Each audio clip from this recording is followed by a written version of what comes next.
So I asked, could I introduce these speakers that are coming on next? I've got to know Young since last year. I heard him at a convention, and when I heard him, I was going through shit, you know. And I always have a fallout with God every now and again, you know. It's like, oh, why me? Why this? Why again? And I heard him share at that convention, and he restored me faith again, you know. So when we were trying to do something different for speakers, you know, and Young's name just kept getting thrown out, and we were like, right, we know we want you. What can we do to make this extra fucking special? And we have a son, you know. So then we have Isaac, you know, and when I spoke with Isaac, he didn't hesitate, he didn't anything straight away. He said, yeah, he was game ball, you know, there was no hesitation, it was just, yeah, of course I will. And speaking with him, wow, the calmest person you'll ever come across, you know. Both of them they're so alive. Look at Susan, they're beautiful, you know. And I know they are the right people to speak on the 12 steps. They work them. I've heard all their tapes, you know. I'm sure most of us have. If you haven't, we'll send us a few recordings. You know, so can we give a warm welcome to Young and Isaac, father and son, recovering today there.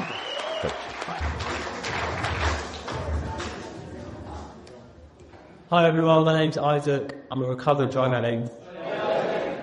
Hi everyone, my name's Young. I'm also a recovered drug addict. Oh, it's so good to be here. I feel quite overwhelmed because I've got my son here. Okay. Welcome to any newcomers. Something amazing is waiting for you. And something amazing is happening in this room right now. Over the weekend, so much love and joy and peace. Just this energy that is happening with you guys in Ireland. It's blowing me away. I'm going to get straight into it. So we've been asked to speak about the 12 steps. We're going to go through them quite quickly. These 12 steps, these life-changing, soul-changing 12 steps that have saved my life and saved my son's life.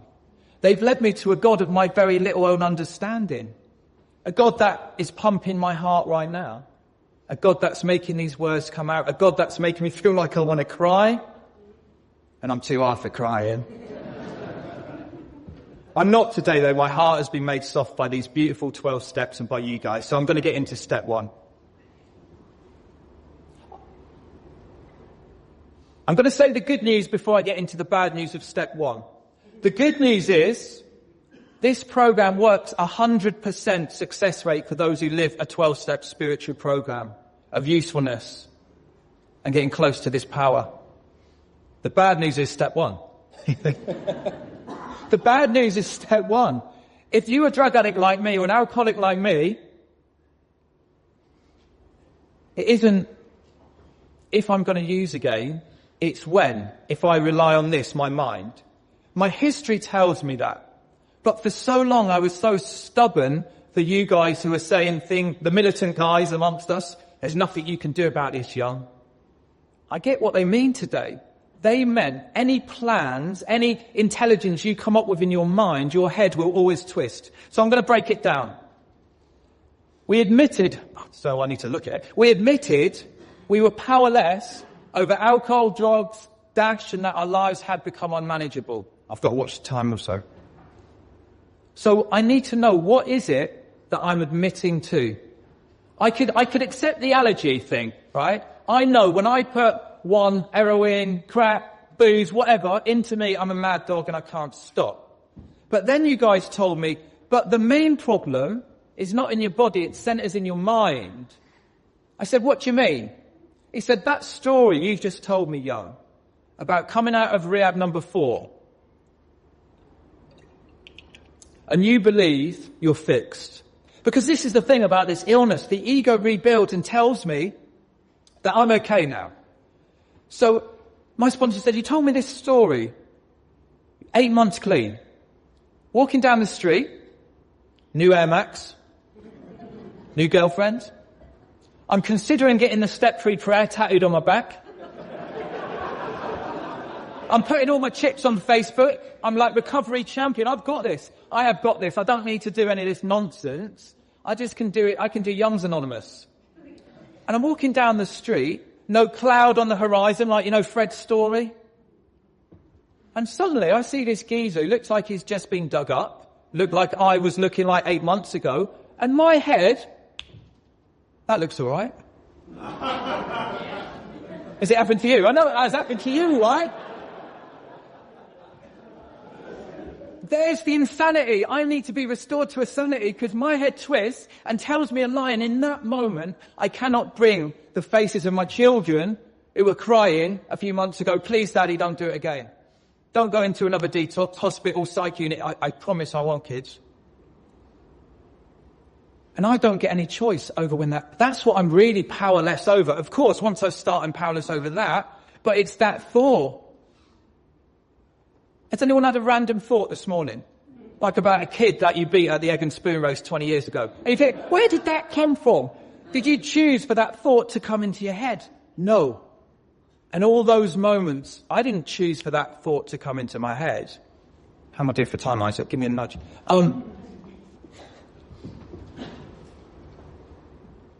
I often refer to step one like the Terminator, the film from the 80s. You know, the one, I'll be back. When I put down drugs and alcohol without a spiritual solution, without going through this transformation and change, I'm being chased by the Terminator, but I've got no idea. I've got no idea if I've got 5 days until he kicks down the door again, 10 days or 2 months, 6 months. I am playing Russian roulette, but I had no idea. I cannot manage the decision not to pick up that first one. So that's the downer. The step one truth. My step one truth is that I'm going to drink and use again. But what it does for me, the step one, and all these steps I could go into a lot deeper, but we've got like a little bit of time. When I've truly accepted that, and I can understand this unmanageability, this spiritual malady, when I understand that, I am all in. Step two, I'm all in. When you talk, and I'll end it on this, Izaak. Probably like, get off, Dad.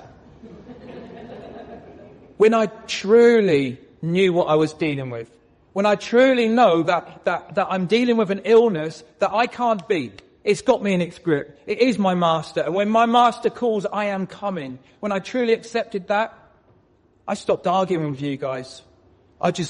What do I need to do? And I'm doing it. I'm going all in. I ain't doing half measures because I want what you've got. But yet I don't know what it is at the moment. But all I know is I don't want what I have anymore. I accept you.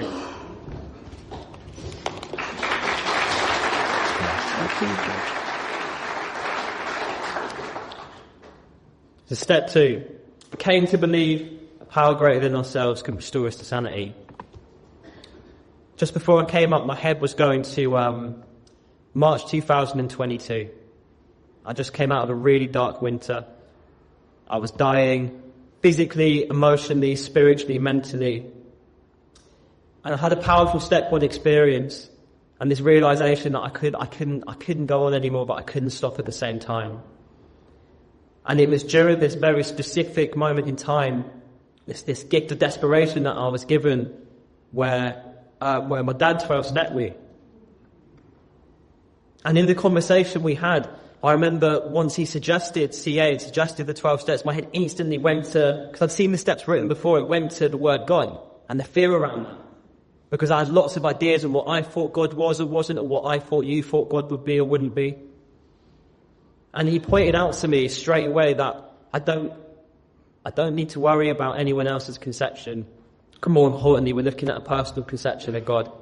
And throughout the next few weeks, I detoxed, I went to meetings, I got a sponsor and started doing what we do here and started going into this beautiful book. And when we got to We Agnostics and started looking at the second step thoroughly, me and my sponsor, I kind of, as we went through the chapter, I kind of realised that step two had happened internally before that point, and I was just kind of matching experience now with what I'd written down, and it was articulating this experience. So for anyone who is new or struggling or back from a relapse or any combination of those things, first off, welcome. It's so good to have you with us. I came to a convention like this when I was 2 weeks sober, and it was terrifying, so I know how you feel. The But yeah, what's more important at this stage, rather than any particular belief in anything, is a willingness. And my step one experience gave me a willingness to believe in something bigger than myself. And it was emphasized to me that's more important than trying to define or comprehend any specific belief at this moment. And what I also came to understand through reading this chapter and speaking to my sponsor and speaking to other fellows and just experiencing this second step is the hope attached to it. You know, the hopelessness of step one, in that on my own, the power in and of myself, I am going to use a drink again, and that's still true today without the power greater than myself in my life.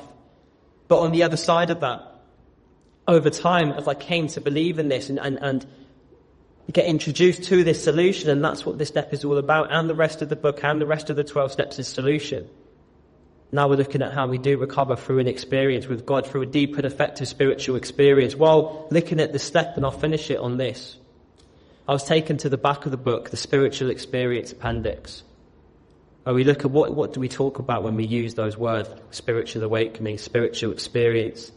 And the key word that stood out to me was the change, right? Change in personality, or profound alteration in my reaction to life. Nothing external to me has to change in order for me to get well. The change has to come from within. And fundamentally, this idea of God is deep down within me and always has been. That cold March night, I remember crying out, I can't be this person anymore, and I don't want to be this person anymore. And looking back, that was my first genuine prayer. And God was with me the whole time. As soon as I gave that consent to be help started being introduced into my life very quickly. Over to step 3. I'm still going to go. My son has done that. Step 3. Rarely have we seen a person fail who thoroughly follows our path. What is the path? Well, it's this beautiful spiritual path, these 12 steps that lead me onto the path. And then these practices that keep me on the path. Did anyone hear that choir last night? Oh, how amazing was that? When I closed my eyes and I was listening to that choir, I thought if there was a sound for this path, it was that sound. Majestic, angelic. And we're like angels, aren't we? We're like angels with dirt on our face. I got that out of someone else. But it sums us up. It says it on that page as well, from how it works. Something like, if you want what we have, is it looking attractive what we have to the new guys? Do you want it? And if I want it, am I willing to go to any lengths to get it? What is it? It's God, it's peace, it's love, it's light. So I have to put aside my old ideas for me. My prejudice, for me, I need to put that aside. And when I was being taken through step 3, through this beautiful book of ours, this magic book, it used to confuse me, step 3, because I used to think, how do I turn to God when I don't know God? And my sponsor was always like, it's not hand, you're not handing, you're turning away. But he said, don't worry. At this moment, you're just making a decision. After reaching these conclusions in step 1 and 2, that I am fucked. Excuse my language. My head was going, don't swear, don't swear. Every word used to be a swear from me. I'm so chained, I'm so spiritual. I'm not. When I know that I am fucked, and when I know the solution is this power, I've reached this conclusion, I've got some willingness, I'm making a decision, I'm going all in.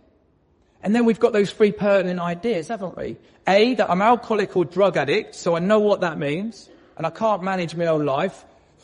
That's pretty obvious. Internal and external, it's a real shit show. I'm beyond human aid. I can't stay clean for my kids. Doctors can't get me clean, etc., etc. And that God could and would, if. That's such a strong word in the big book, isn't it? If he, she, it was sought. Am I going to be a seeker? Yes, I am. Because I've got nothing to lose apart from my life. And I've got everything to gain because I can see what you guys have got and I want it. And I'll go to any lengths to get it at that moment when I'm going through step 3. And then it says, being convinced of those three permanent ideas, we decided to turn our will. And it says, what do we mean by that and what do we do? What do we mean by that and what do we do? And we get the answers to that on page 62. Maybe the answers to the whole program. I've got to stop playing God. Why? Because it doesn't work. So the later steps, 4 and 5, help to reveal to me where I am playing God. Because when I'm new in, I don't know what that means. How am I doing for time? I'll give an example of me playing God. A really simple example. You might be able to relate to it.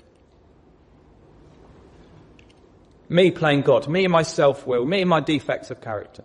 Me blocked from God, from spirit. I open the door for someone. Stranger. They walk through it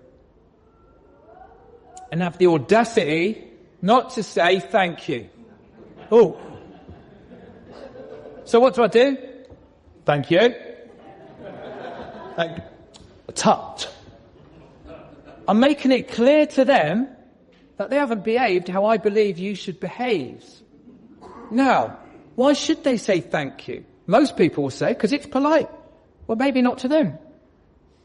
But it's me playing God, and it doesn't work because now I feel annoyed, I feel da-da-da. In the 12 and 12, and I'm probably misquoting, but it says something like, the whole effectiveness of a whole program depends on how well and earnestly I can make this decision and turn. And I'm going to end this on the step 3 prayer because I need it, man. God, I offer myself to thee, to build with me and do with me as thou wilt. Relieve me from the bondage of self so that I may better do thy will. Take away my difficulties, that victory over them may bear witness to those I may help, that power, thy love and thy way of life. May I do thy will always.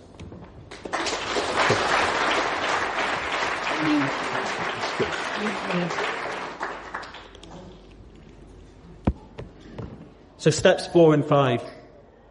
Made a searching and fearless moral inventory of ourselves and admitted to God, to ourselves and to another human being the exact nature of our wrongs. So after I make this third step decision to turn my will and my life over to the care of God as I understand Him, it has to be met with action immediately. Next, I launch myself on a course of action. And so what happens is I'm given some sheets of paper and I'm told to write down what are my resemblance, my fears and my sex conduct, my conduct in relationships. And what starts to happen throughout these steps, and for anyone who is new or anyone who might not be at their 4th step yet, in my experience, these are the steps where I started to have this experience, this change, this spiritual awakening. I started to really experience the freedom that we talk about and share about and experience when we shared in spaces. It doesn't have to be this big, evil, scary thing. This is the key for us to live the rest of our lives free. And what I started to see in my resemblance, it showed me a couple of things. First, it showed me this is the absolute best that I can do without God in my life. The absolute best that I can do is stay in all this pain and torment, regardless of if things have also happened to me that are unpleasant or not. And it also shows me that the person who I'm resentful toward, or the institution, or the principle that I'm resentful toward, are doing the absolute best that they can do with what they've been given. I don't have to necessarily like the symptoms of their illness, but I can acknowledge that they are unwell. And my eyes really started to open. I really started to wake up to not only my resentments, but my behaviours. I'm looking at what aspects of self-driving, what instincts are affected, my defects that are driving, holding on to these resentments, holding on to these fears, holding on to this repeated conduct throughout all my relationships. And what I see for most of the time is I'm really selfish, dishonest, inconsiderate. And when I say that, I'm not using this inventory as a tool to beat myself over the head with and reinforce this idea that I'm somehow a bad person. Again, I was just acknowledging this is the absolute best I can do without God. It's the absolute best I can do without God has come pouring into Cocaine Anonymous, a dying drug addict. I also see that resentment unchecked, if I'm being driven by it, it's going to kill me. It's the number one offender. From it all stem all forms of spiritual disease. And what was explained to me by my sponsor is this process now throughout the next few steps, this spiritual treatment. And what starts to happen through writing a 4-step, I'll get on to step 5 in a second and where I haven't got much time, is I start to treat the spirit, and it kind of kicks off this domino effect. So I start to treat the spirit and the mind is treated. And for me, it was after sharing my 5th step that I really started to notice that I hadn't been obsessing about using drugs. If I'm not obsessing about using drugs, then I'm not putting the first one in me. I'm not kicking off this physical energy. And after sharing this sacred space with my sponsor, where I'm able to read out this inventory and have someone listen to it and maybe offer feedback as we're going through, something really started to shift. And I was given some instructions to go into quiet time for an hour afterward and review everything I'd done. If there's anything that I'd admitted to reach out and share that as well. And during this process is where I started to, this spiritual experience started to take off and something fundamentally started to change, which was closely followed by the 6th and 7th step.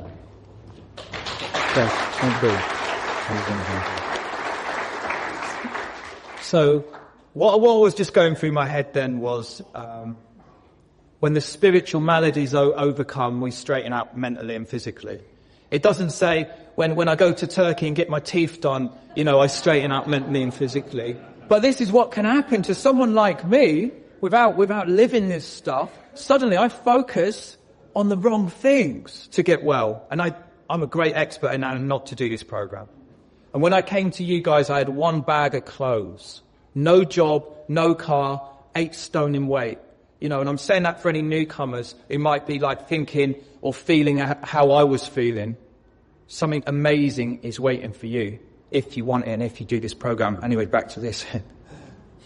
So Joe and Charlie talk about step 6 and 7 like being the pinnacle of the program where the changes really start to begin. Because let's think about it. In step 3, I discover, or maybe it's in 4 and 5, that at the root of my trouble is selfishness, self-centeredness, driven by 100 forms of... yeah, you want it, you lot, aren't you? Love this fellowship, man.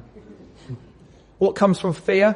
Every single defect of character. So that's at the root of my troubles. So this whole thing, these are the things that block me from God or Spirit. What does it say in step 10? And I'm jumping a little bit. What do I need to watch out for? Selfishness, resentment, fear, dishonesty, end of night review. I'm looking for the same. So this is me turning. This for me was when I understand self-will. And these defects of character were nothing but a pattern of mental habits that I practiced all my life and didn't even know how I was. They'd gone unchecked and unchallenged. I'd not put a spotlight on them. I just thought, it's your fault I'm angry. And 6, it says it's about me being willing. At the end of my step 5, I remember coming out of my step 5, I see the difficulties in my life are the defects of character. I see that's my best efforts at getting what I want. When I'm angry, when I'm impatient, when I'm intolerant, when I'm those things, I don't feel joy. I don't feel love. And Mark Houston, one of my teachers, name drop, but an amazing teacher. On 7, he said, right, what would love do? Before you act, what would love do? Because isn't this what this whole program is about? Love and service. Love and service. Because if I love you, George, and I do, I can't be resentful of you. I can't. So by the time I get to 6 and 7, I'm relying on Spirit. Because I understand my best thinking blames you. My best thinking gets impatient and jealous and intolerant. Now, of course, these things still pop up. Of course they do. Thank God for my defects of character. It reminds me how much I need God in my life. I need Spirit. I need love. I was just saying to my son this morning, my default setting is to be so critical. I was brought up that way. My mum's an alcoholic. I was brought up in that home where you're critical of everyone, you look at the dark side, and me on my own, my eyes, they're very critical of you, and you. But with God, this is what's happened to me. Something's changed in my vision, in my outlook, my whole attitude and outlook. But going back to 6 or 7, because I haven't really talked about it a lot, I don't think. I don't know. Willingness, I am willing. After doing my 5, I'm willing to go to God. Because I've been doing it. The resentment prayer, or sick man's prayer, the fear prayer, the sex prayer. I'm getting into the habit. And any newcomers, from day 1 I started praying. From day 1. Because I need some help. I need some power. I need some power. And in step 7, it was explained to me when I was started getting into this. Step 7 just means less you and more God, young. Less you. And I see what I am now. And I'll end it on this. Sorry, Izaak, I'm probably going over. I'm really sorry. I keep on referring to step 5 as the Scooby-Doo step. Scooby-Doo.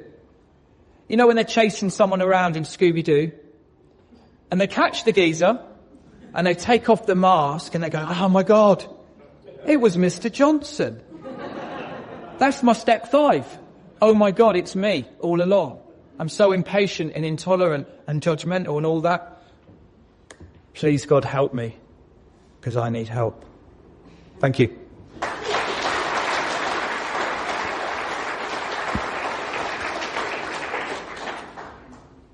So step 8, made a list of all persons we'd harmed and became willing to make amends to them all. And 9, made direct amends to such people wherever possible, except when to do so would injure them or others. These 2 steps have deepened my experience and relationship with God in a way that I really can't articulate, but I'm going to try. So when I'm first taken to these 2 steps and I write a list, I've got a list from when I wrote my 4th step, and there's some other names to add to there as well. And I'm given direction to make approaches and go out and make amends to the people that are harmed. But a few things were made quite clear to me, because my whole life, up until that moment, I've been running away from responsibility for the harms that I've caused. I've never been able to face up or own up to that. And so it's not something I'm used to doing. And I've also used the word sorry many, many times, coming from up here, right? I've used the word sorry as a way to manipulate, to get what I want, to get out of the harm that I've caused you, to get something from you, whether that's material or emotional. I use sorry as a weapon. So although I may use this word when I'm going out and making amends, what was emphasized to me is the importance of action rather than the words. I'm here to try and mend something that I've broken. And so what I do is as I make an approach, and if someone is willing to see me, I go see them. I lay out the harm that I see that I've caused. I give them an opportunity to tell me anything I may not have considered or seen or acknowledged before. I give them an opportunity to let me know how that affected them, and I ask how I can make it right, and I do what I can to put that into action. And God's with me the whole way throughout these 2 steps, because again, I can never take responsibility for this stuff. And I want to share a couple of examples. So in my first 8 step, one of the big scary ones was just before I came into the rooms of Cocaine Anonymous, I broke into a drug dealer's house and completely cleaned him out. And he found out it was me, and that he was looking for me where I lived in Bristol, and it was all really big and scary. And we got to these 2 steps, and I tried to get out of this amends. And my sponsor was really patient and kind with me, and just encouraged me to keep going to God and keep making the amends that I can make right this second. So that's what I did, and I started to really experience what was being explained to me, what happens, the magic that happens when we make amends, this deeper experience of God that happens. And one day, a few weeks later, I was on the bus, and I was struck with the willingness to make an approach. I was given the exact words within about 2 seconds, like just instantly. And I made an approach to this guy, and we figured out a way that I could pay him back the financial harm that I caused him. And what happened there is I was able to be a demonstration of what we do here, right, of when we're in recovery. Not just being able to take responsibility for something I've denied, but then, okay, yeah, look, here's all the money that I took from you back. And so then a few months later, I just celebrated a year, and this guy reaches out to me. And he's, he says he's really struggling.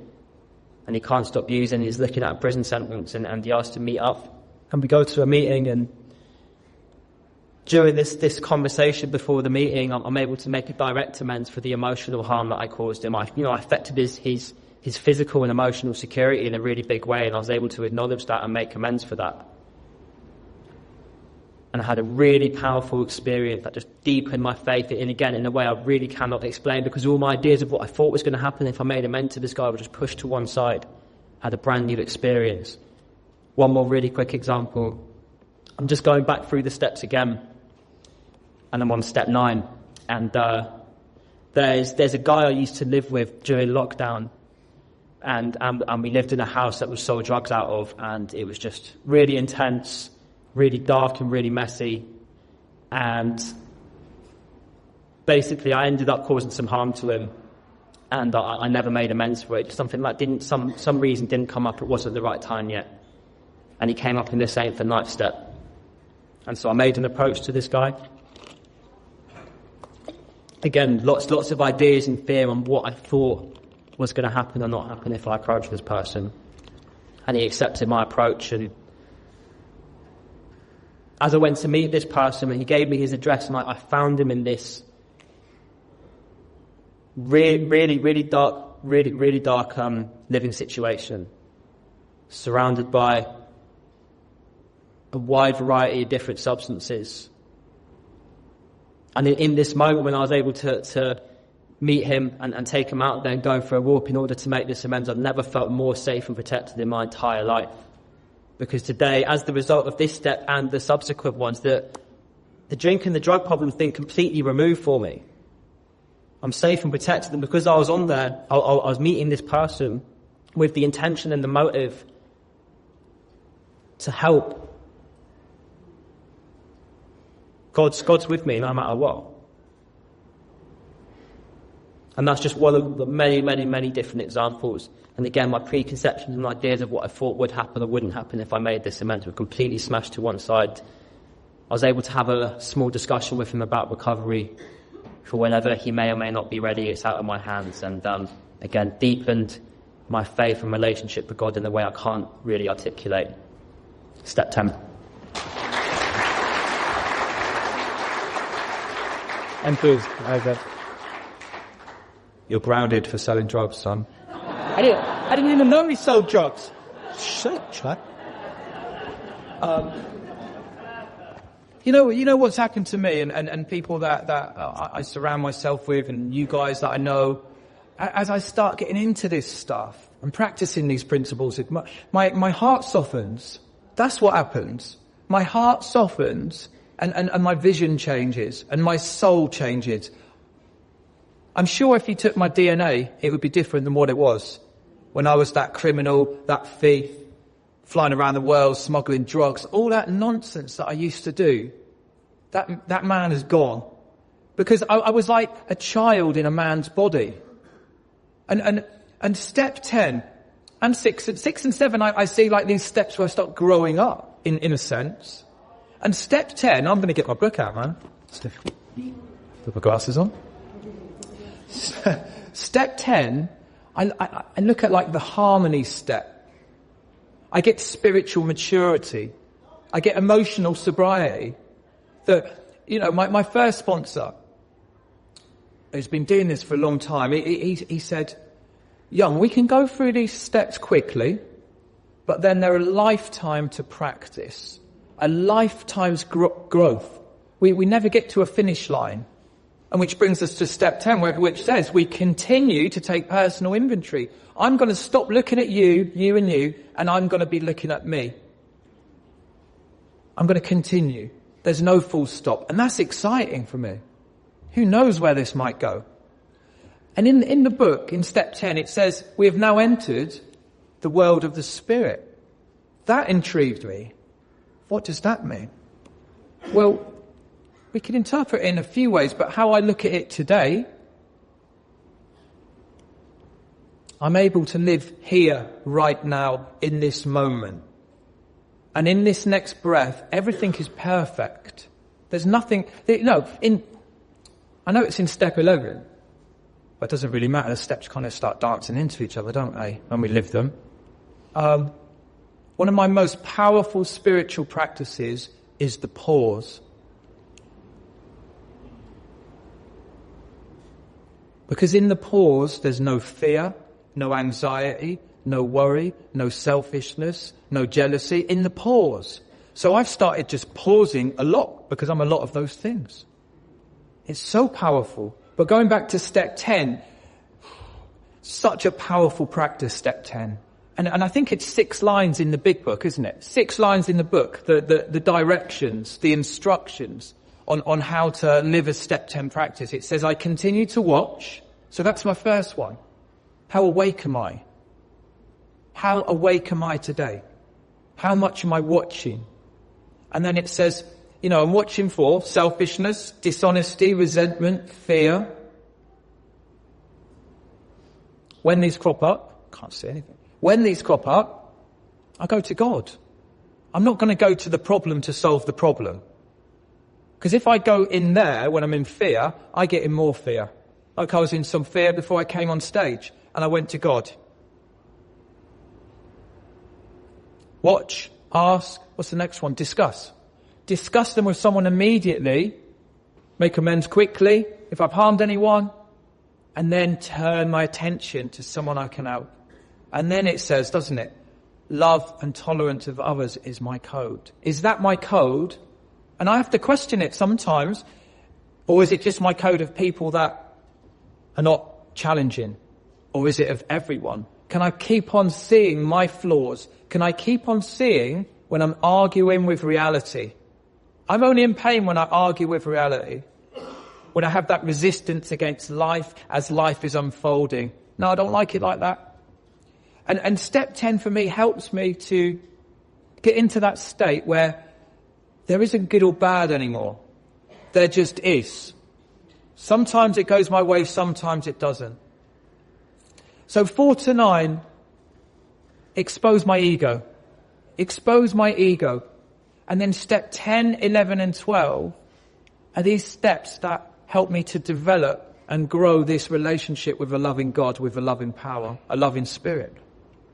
And it also says, which I missed out, I've entered the world of the Spirit, my next function.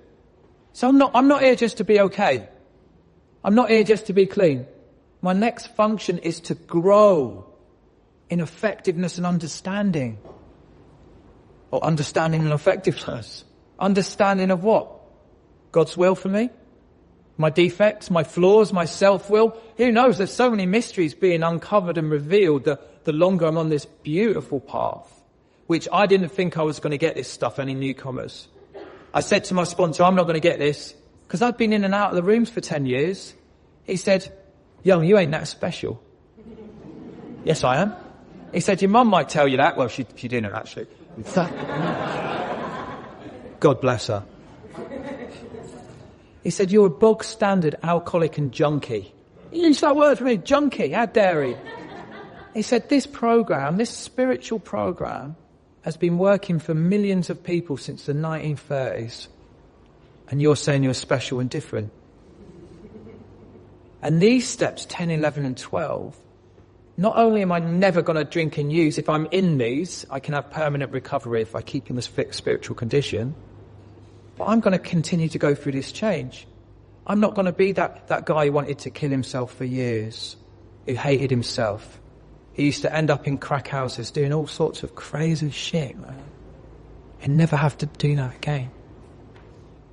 And then we've got the beautiful, my favourite promises of the book, the step 10 promises. And it says, and we've ceased fighting. Anything or anyone, dash, even alcohol or drugs. It's not God, is it? You're doing a crap job, get off. You're ruining my name. Sorry. And I always say this to new guys. Imagine your life where you're not fighting anything anymore. Imagine. That's what's on offer. No longer fighting anything, even alcohol and drugs. There's an afterthought. It says the problem, this time the problem's being removed. I was using and drinking from the age of 11 to 43, a long time. And now all this has come true where you could put an ounce of crack in front of me right now, and I used to love crack.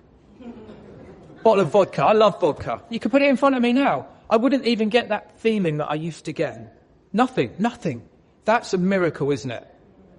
Aren't we all miracles? There's something happening here right now. I can feel it. I don't even know I'm getting for time. I'm so sorry, man. Do you know what? I'm gonna read the steps and promises. I think they deserve to be read.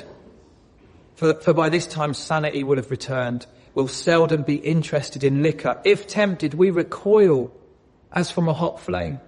We react sanely and normally, and we will find that this has happened automatically.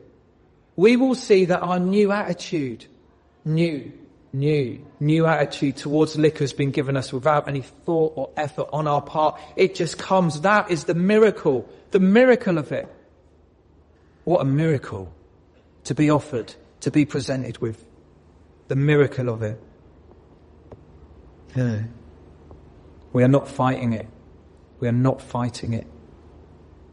Neither are we avoiding temptation. We feel as though we've been placed in a position of neutrality, safe and protected. We've not even sworn off. Instead, the problem has been removed. If a problem has been removed, it's no longer a problem. This is important.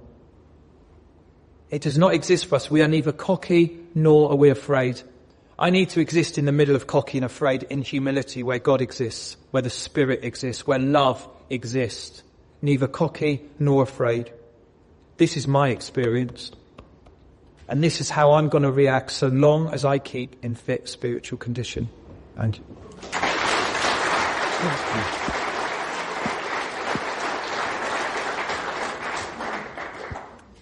so step 11, sought through prayer and meditation to improve our conscious contact with God, praying only for knowledge of His will for us and the power to carry that out. And my experience with step 11, so like I mentioned when I was talking about step 2, how before, the fear I had before I came into Cocaine Anonymous around even the idea of God or a power greater than myself, what happened through the steps leading up to the 11th step and then continuing with the 11th step is, again, my preconceptions and my judgments, all these things that drove me to have a belief system on something I had no experience with were smashed.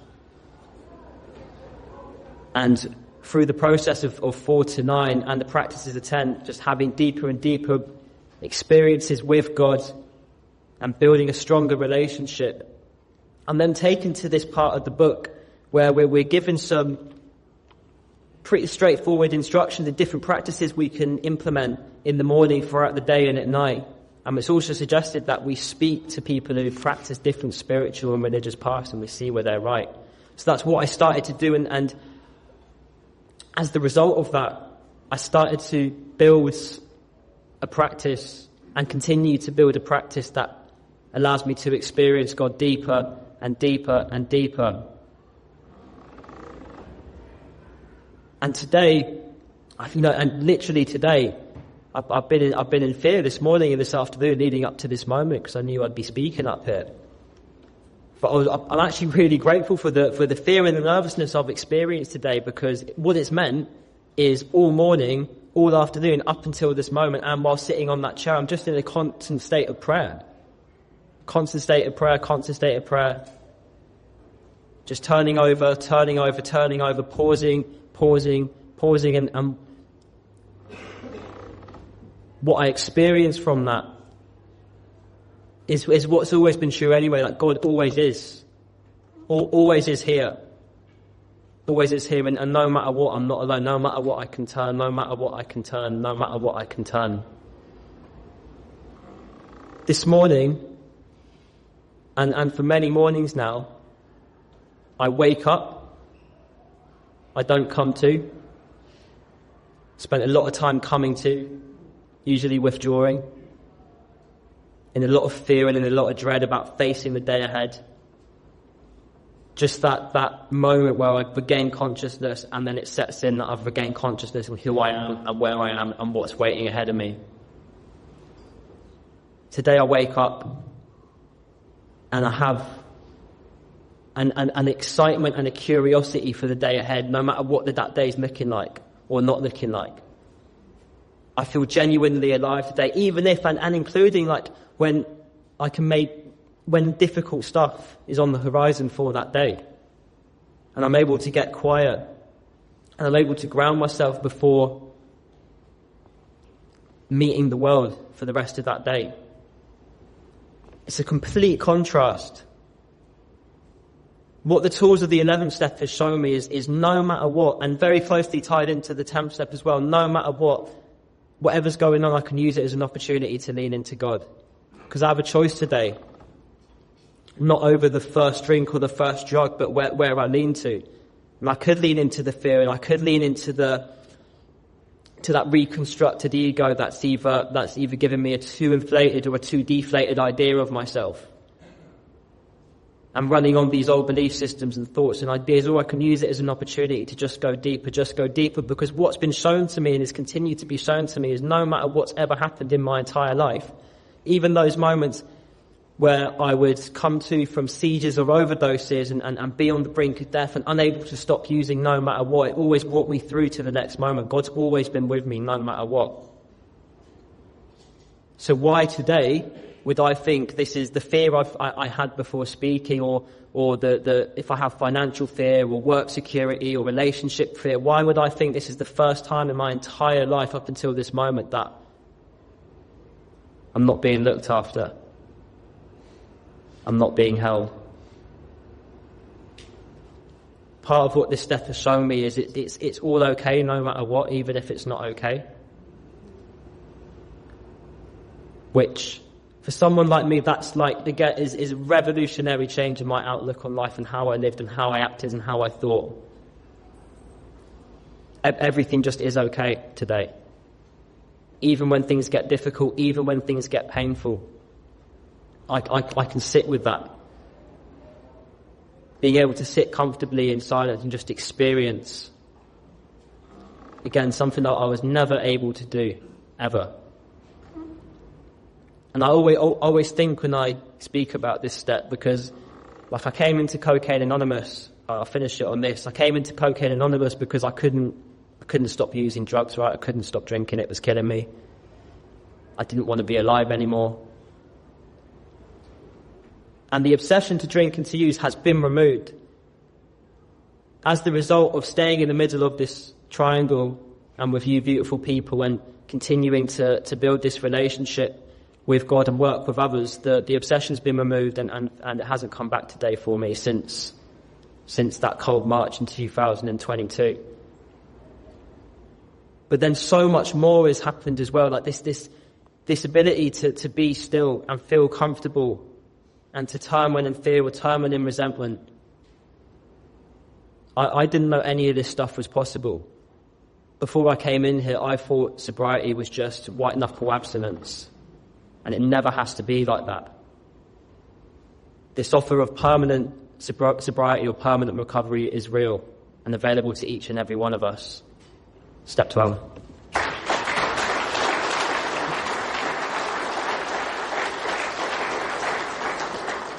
Step 12. Beautiful step 12.